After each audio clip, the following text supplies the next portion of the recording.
even tricked myself here. Today, we're going to go over a bunch of questions and breakdowns of questions from the Understanding Behavior free 25 question pack. If you'd like to take this exam before we review the questions, you can find it in the description below absolutely for free. The only thing is that you will need a Gmail account to access this. Why waste any time? We're going to hop right into this. Question 1. The primary function of a prompt in behavior intervention is to, let's read our answer options. So we've got create motivation for the behavior, replace an undesirable behavior with a desirable one, assist in evoking the desired behavior, or function as an SD. So one really good strategy when we're doing question breakdowns is if you have your definitions memorized, always refer back to the definition. So for prompt, our definition is that it's a supplemental stimulus that increases the likelihood of a particular response. So let's look at our options and see which one that relates most to. Create motivation for the behavior? Not really. We're not altering value of reinforcers. Replace an undesirable behavior with a desirable one. Okay, so a prompt might help us do that, but is that the primary function? It's not always used to replace undesirable behavior. Let's look at the next one. Assist in evoking the desired behavior. Okay, that matches with our definition pretty nicely. Let's look at our last option, function as an SD. Prompt is different from an SD where prompt is supplemental, where an SD is more required for the consequences to be known. Okay, second question here. Benny has mastered toilet training during home sessions with his parents. Afterwards, he demonstrated all of his toileting skills at school as well with perfect scores. Toileting transferring to school demonstrates what? Okay, so we want to see what we have here is that we have the toileting behavior, the toileting skills are now transferring to a new setting. So they were taught at home, now transferring to school. So we might say that it's expanding or generalizing. Let's look at our answer options. So stimulus discrimination, this is when there's narrowing. So that's not what's happening here. We're seeing expansion. Stimulus generalization does hit that expansion of context of the behavior occurring. So it looks pretty good right now. Let's rule out the other two. Extinction. It doesn't look like we had any extinction here. Maintenance, okay, so maintenance is talking about the continuation of behavior. So that would be the continuation of behavior over time, but this one's more focusing on the behavior transferring to a new setting. So stimulus generalization is going to be our best option. And again, if we click on this, we see our answer, and we have some very nice feedback here as well. Feel free to check this out on your own when you do the exam. All right, this next one here is a tricky one. Which description best describes what is happening in a fixed interval scallop? So with our schedules of reinforcement, we need to know how the schedules are implemented and what types of responding that they tend to produce. When we have a fixed interval scallop, the behavior starts off really slow or not stops occurring. We have a post-reinforcement pause, and then it gradually increases in rate, and then it gets to really fast rate towards the end of the interval. So knowing that, let's go ahead and take a look at this. If you didn't know that those features about a fixed interval scallop, you could also look at it on a cumulative record graph and see which components line up to it. Let's go ahead and look at our answer options. First one, after the behavior is reinforced, it starts occurring very quickly and then drops off towards the end of the interval. So we said it actually stops when it's reinforced. So not this one. After the behavior is reinforced, it starts occurring very slowly, then gradually picks up towards the end of the interval. Okay, that's a pretty good answer. After the behavior is reinforced, it occurs at a smooth pace until the next reinforcer is delivered. So not really a smooth pace. It's like slow, then fast. I would not say that's smooth. Let's see the last one. After the behavior is reinforced, it starts occurring very quickly until the next reinforcer is delivered. So also not that one. B is going to be our best answer here. Next one. A teacher wants to teach a group of students to raise their hands and wait for their turn to speak during class discussions. She decides to use a group contingency program where the entire group earns points whenever a select group of students engages in appropriate behavior. Which group contingency is the teacher implementing? All right, let's go back. What do we have here? So group contingency, entire group earns points, so everyone earns the points when a select group of students engages in appropriate behavior. So if it's one student or a group of students that have to meet a criteria, this is going to be our dependent group contingency. So this one, we just had to point out the proper details in here and then relate it to our definition. So this example perfectly lines up with how a dependent group contingency is set up, where it's one person or a group of people meet a criteria, the whole group receives a reinforcer. Think about this as like the hero procedure. So like your football team wins the Super Bowl, and now the whole city gets a party. Out of the 48 people who have taken this exam so far, this has been the most missed question, so let's check it out. Susan, a BCBA, is working with Bailey, a nonverbal child who engages in self-injurious behavior when denied access to preferred items during communication attempts. Bailey has demonstrated strong motor ability by mastering several different motor imitation and listener responding targets. Susan decides to use a picture exchange communication system, or PECS, to teach Bailey functional communication. What type of prompt fading procedure or strategy should Susan implement during PECS training? All right, let's look at our options. So we've got stimulus fading, errorless learning with time delay prompt fading, least to most prompt fading, and then errorless learning with most to least physical prompt fading. So usually for a low skill learner, what we're going to want to do is teach in more errorless ways. So I think it's going to eliminate A and C right off the bat, because stimulus fading and least to most prompting might still cause a lot of errors during the training process. Let's look at our last two now. So a couple of different strategies we can go through here. So first of all is to compare and contrast these different procedures. So we have time delay prompt fading and then most to least physical prompt fading. So they're similar in that they're both errorless learning. So we can don't really have to worry about that since it's the same between these two answers. With time delay prompt fading, what that does is we provide the least intrusive but effective prompt after a delay. So first we'll provide after a 0-second delay. So it would be like SD prompt immediately and then reinforce the correct response. And then over time, we're going to increase the delay to that prompt to provide them an independent opportunity faster. Let's look at most to least physical prompt fading. So this would be starting out at very intrusive prompt levels, so maybe a full physical to start off with. As they progress through the steps, then we would fade out those prompts over time, going to a partial physical, maybe a less intrusive partial physical, so maybe like from elbow to shoulder, for example, and then eventually trying to fade out to independent. So that's the difference between these two. It's still very tricky. This is a tough one. The best answer here is going to be B, the errorless learning with time delay prompt fading. The reason why is that they've acquired motor imitation and listener responding targets for motor abilities in the past pretty easily. So we might not need to do these physical prompts. We might be able to start with a less intrusive prompt.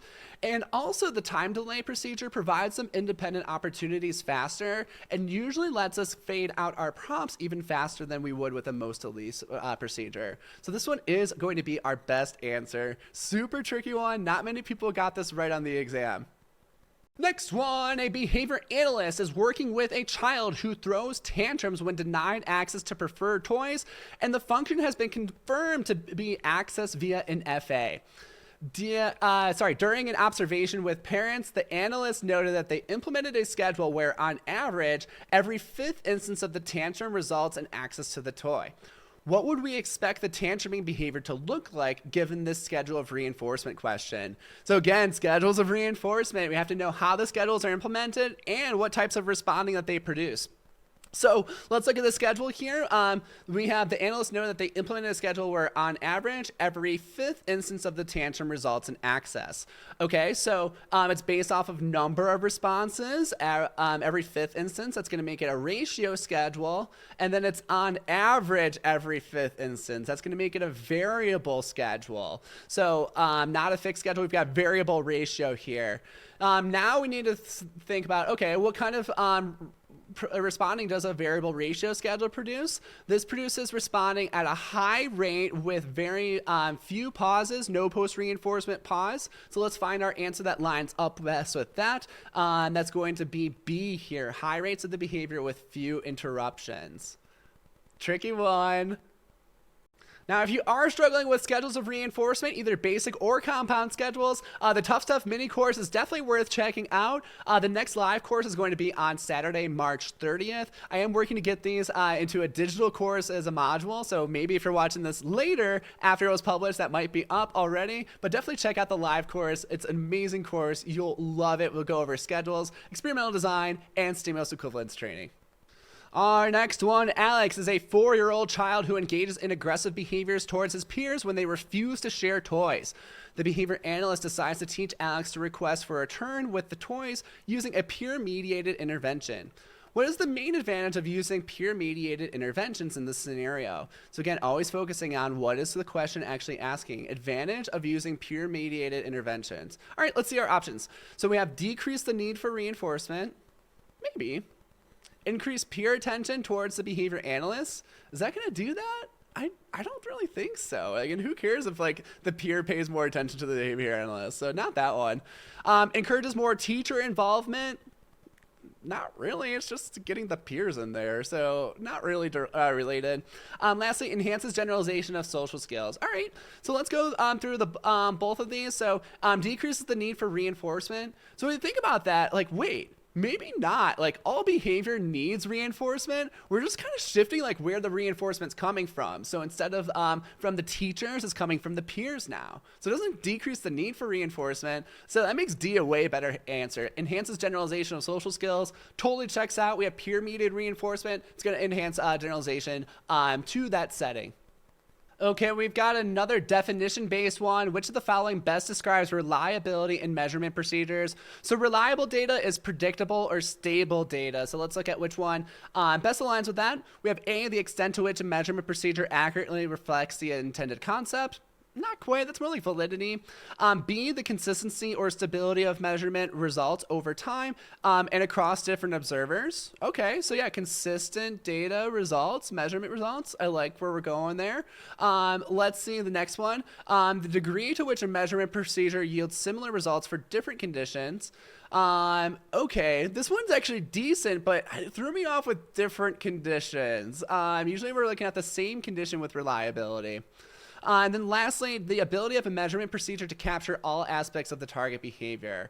So again, I think this is going to be more related to validity as well. So between these two, I think B is the better answer because this says for different conditions. That's our key difference between these two. Otherwise, they're very similar. So know that this little difference here, having the different conditions, made this a non-answer. So our answer is B. Next one, when using continuous measurement procedures, what is a potential advantage over discontinuous measurement? Okay, so continuous measurement, that's when we're taking very thorough data, like frequency, range, duration, latency, inner response time. This is as opposed to discontinuous measurement, which would be like partial interval, whole interval, or momentary time sampling. So let's look at this. Continuous measurement allows for more efficient data collection. I don't think so. Like, we're taking more data.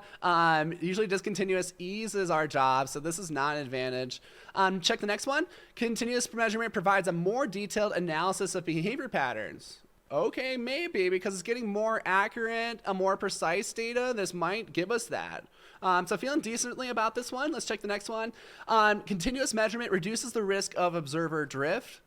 Not really. Those concepts aren't really related.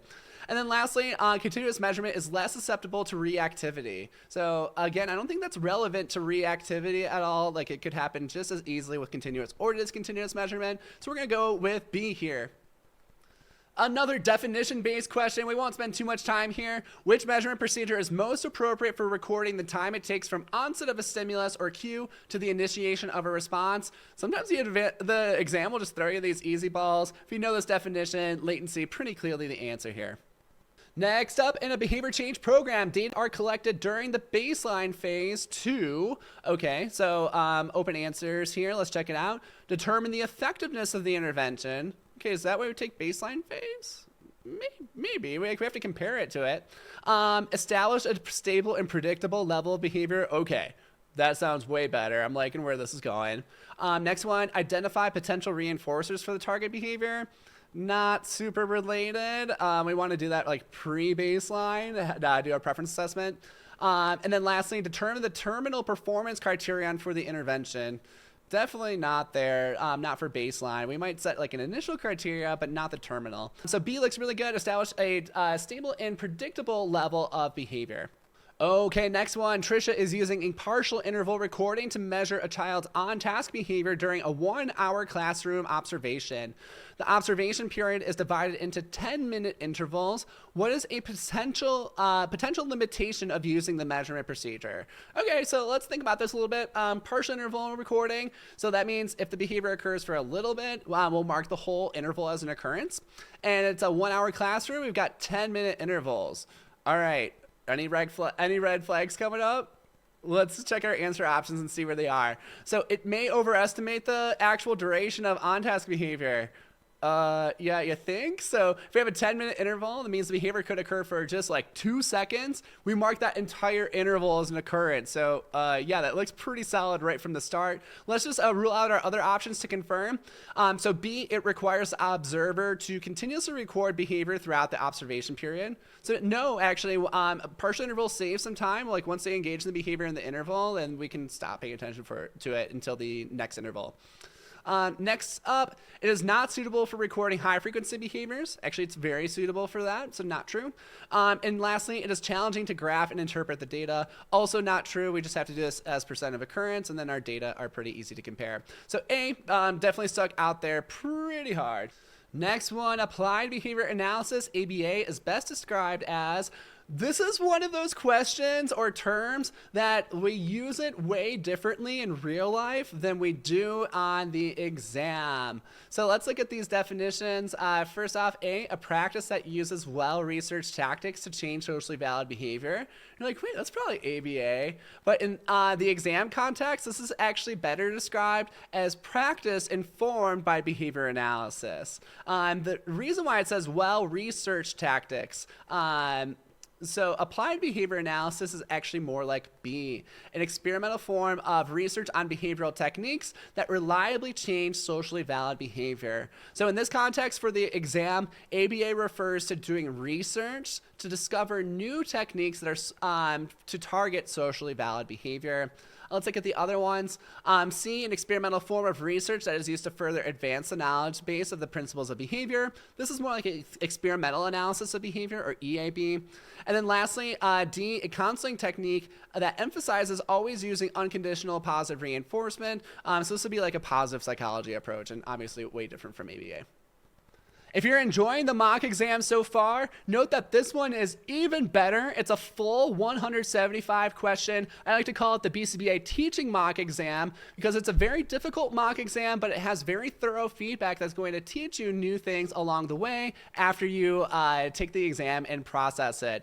Until April 1st, it's on a promotional deal. It's only $35 for this. Then it will move up to $50 after that date. But definitely check it out. I think it's one of the better mock exams that is out there. It's definitely worth your money, and you can learn a lot just from this tool. So check it out on the Understanding Behavior shop that you can find the link to below.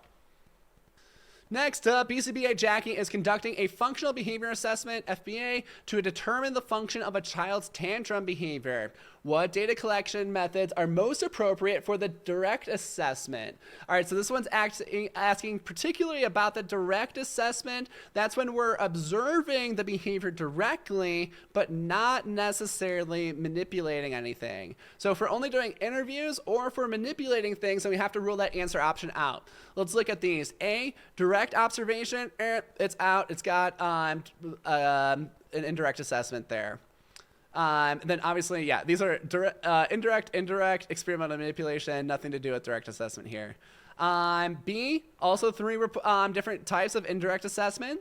Let's look at C, video recording. Okay, like where we're going. Survey questions. All right, that's indirect assessment. We'll rule this one out. Now, hopefully D works. Let's check it, confirm it.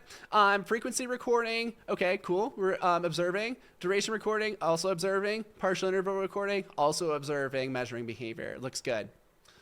Next up, which behavior change procedure involves removing an aversive stimulus immediately following a behavior? This is kind of another one of those definition or kind of solve the puzzle kind of questions. So behavior change procedure, removing an aversive stimulus. So removing a stimulus, that means it has to be negative. We'll rule out A and C.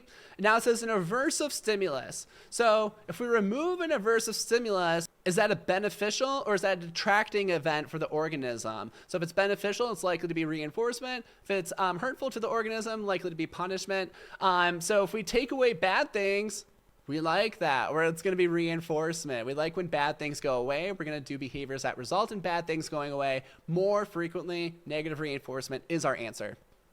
Which of the following is the best example of a man? So a man has an EO as our antecedent. It's a response that results in a particular reinforcer. So again, knowing our definition before we hop in, let's check it out. We have a verbal response that elicits a particular consequence. I kind of like that. We have our things there. A non-vocal behavior that indicates a request for something. Okay, it doesn't always have to be non-vocal. I mean, okay. So a request for something, it's okay. Next one, a skill that a client has already mastered and can perform independently. Not necessarily a man there. It could be a different skill other than requesting. And then lastly, a verbal response that results in attention. We can have mans for attention, but not all mans are for attention. So I do, actually, let's go ahead and compare A and B here, because I think I made a mistake while we're analyzing this. And that's going to be common. Like when you go through your answer options, you might be stuck on one, but then you see something and be like, wait, no, it can't be that one. All right, so let's check A and B out again. We have a verbal response that elicits a particular consequence. Wait, that word elicits, that only goes into our respondent behavior. When we're talking about operant stimuli, we only use that word evokes. So wait, it can't be A. Let's see if B actually does fit here, because this didn't say which of the following is the best definition of a man. It says an example of a man. So we have a non-vocal behavior that indicates a request for something. That actually does line up. Totally. So A, we had to rule out. We ruled out C and D. The best answer here is B. Tricky. I even tricked myself here. Next up, a BCBA is designing a behavior intervention plan for Emma, who exhibits aggressive behavior. The BCBA plans to use response costs as a consequence for Emma's aggressive outbursts. Which example best describes response costs? So response costs is a form of negative punishment which results in permanent removal of an item after a behavior. So let's see what we've got here. Increasing the token cost of items at the school store when she aggresses. I think this would be more of a positive punishment. We're adding the increasing prices when the behavior occurs. Next up, removing a token following Emma's aggressive behavior. Okay, so that does fit. Removal of a reinforcer after the behavior occurs. Let's stick with it for now, but let's check the others to confirm. Removing her from the reinforcing environment after Emma's aggressive behavior occurs. This would be more like a timeout procedure. And then lastly, providing reinforcement for appropriate behaviors, not a response cost there. So B is our best answer. Kendra is implementing an extinction procedure to decrease Mia's tantrum behavior. What is the primary goal of using extinction? All right, so we're usually cutting off reinforcement to decrease the behavior. Let's see what we've got here. So to provide an alternative behavior that competes with Mia's tantrum, that'd be more like a DRA, not just extinction. To gradually reduce the frequency of Mia's tantrum behavior, maybe. Let's move on. To eliminate the reinforcing consequences that maintain Mia's tantrum. Oh, okay. I like where we're going here, but let's wrestle between B and C in a sec. And then lastly, to introduce a punishment consequence for Mia's tantrum. So extinction is not punishment. It's a different concept totally. All right, let's go ahead and compare B and C. So we've got to gradually reduce the frequency of Mia's tantrums or to eliminate reinforcing consequences. So the word that actually rules out this answer is this one, gradually. So extinction actually works very quickly after the extinction burst. We see a rapid drop off in the behavior. So it can't be this one. C is our better answer, in which we are eliminating reinforcing consequences that maintain a tantrum to attempt to just decrease the behavior. A, BCBA is working with Noah, who has difficulty making friends and engaging in social interactions. The BCBA designs a social skills training program. Which teaching method would be most effective for this intervention? All right, let's check our answers. So we have using a punishment procedure to discourage inappropriate social behavior. Come on, we always know reinforcement first before punishment. Utilizing respondent conditioning principles to increase social interactions. So probably operant, because social interactions are operant behavior, not respondent. Next up, provide modeling, role playing, and coaching to teach appropriate social behaviors to Noah. That looks pretty good. We'll go with it for now. Lastly, employ extinction procedures to decrease undesirable social behavior. So not this one. That's only focusing on reducing instead of increasing behavior. So C looks pretty good. So even though this was a longer scenario question, the answer was pretty straightforward, and we can stick with that. Don't be afraid of that on the real exam either. All right, in the context of behavior assessment, what does the term an inter-observer agreement refer to? So another kind of definition-based question. So we want to look at the agreement of measurement between two independent observers. Let's look at our options. Agreement between the agreement between the BCBA and the client or client's family on treatment goals. Not quite. The agreement between different observers on the occurrence of the target behavior. Okay, that looks pretty good. Next one, the agreement of different researchers on the data collection procedures to be used. I think this is like a validity agreement rather than IOA. And then lastly, the agreement between different observers at different times collecting similar behavior data. So if we know a little bit about IOA, this can't be at different times. It needs to be at the same time. So we're going to go with B as our best answer because this rules this one out. Moving along, we've got more schedules of reinforcement. Apparently, I just really like this topic, so there's lots of these questions on here. Let's check it. So in the context of reinforcement schedules, what is the main difference between fixed interval and variable interval schedules? All right, these are so wordy. These are the hardest ones, and the answer options are super wordy. Let's check it. FI schedules provide reinforcement after a fixed number of time and responses. There should be time here. While VI schedules provide reinforcement for the first response after a variable number of responses in time. So it's not variable in responses or fixed in responses, so not this one. Next on, FI schedules provide reinforcement after a fixed amount of time, while VI schedules provide reinforcement after a variable amount of time. So note, interval schedules need a behavior to occur after the time period as well. This would better describe time schedules instead of interval schedules. Let's check the next one. FI schedules provide reinforcement for the first response after a fixed amount of time, while VI schedules provide reinforcement for the first response after a variable amount of time. Yep, that hits our definitions perfectly. Let's just look at D and see if we're not missing anything. FI schedules provide reinforcement after a fixed number of responses, while VI schedules provide reinforcement after a variable number of responses. So that'd be like our fixed and variable ratio schedules. Instead, C looks good to go here. All right, we've got 5 questions left here. Thanks for sticking with me. Make sure you like and subscribe if you haven't done so yet. It helps the channel quite a bit.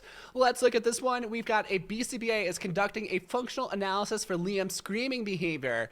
During the functional analysis, the BCBA runs a phase where Liam is given attention on an NCR schedule, no demands are provided, and he is given access to a preferred item if he screams. What function is this condition being tested here? All right, so let's see. We've got attention on an NCR schedule, so AO for attention. No demands are provided. So this is going to be a AO for escape, and then he is given access to a preferred item if he screams. So this is really the main giveaway here. So whenever we're looking at the test conditions for a functional analysis, we want to look at what is the consequence for if the target behavior occurs. So in this one, if he screams, he's given an item. So now we're looking at if this item is actually reinforcing for the behavior. This is going to be C, our access or tangible condition. Next up, in the context of behavior intervention plans, what is the purpose of using generalization strategies? Let's check it. So we've got to focus on specific behaviors that are easy to measure and observe. Not really. Next one, to reduce the use of antecedent interventions to promote independent responding. Maybe? I don't know. Let's see. To use continuous reinforcement to maintain behavior change over time. So first of all, that's not the way to do it. So definitely not. And this would be more about maintenance than generalization. And then lastly, let's look at this. To increase the likelihood that behavioral change will occur in various contexts. Ooh, I like that one. So we're getting same behavior occur in various contexts. We have some stimulus generalization going on. That's going to be great. This one more geared towards independent responding. Could help with some generalization, but this is usually what we're getting at. And various contexts could also include independent contexts. So D is a little bit more general, making this the correct answer. Okay, we've got Leanne is working with Jamie, who engages in aggressive behavior during academic tasks. As the BCBA, she designs an intervention plan to increase compliance and task engagement. What should be the primary focus of the intervention plan? All right, kind of weird question. Let's check the answers. To provide reinforcement before Jamie's aggressive behavior to reduce its occurrence. All right, I don't think so. So that'd be like a DRO procedure. To use punishment to discourage Jamie's aggressive behavior during academic tasks. Again, we don't want to start with punishment. Not the best there. C, to identify and reinforce appropriate alternative behaviors to replace Jamie's aggression while using extinction. That's kind of our go-to strategy, is like teach a new way to get the reinforcement that you desire, and then reduce reinforcement for other behaviors. So that looks pretty good. Then D, to use extinction whenever he is aggressive to decrease the behavior to 0. So whenever we decrease the behavior, we also want to provide the alternative. That makes C a lot better than D here for our answer.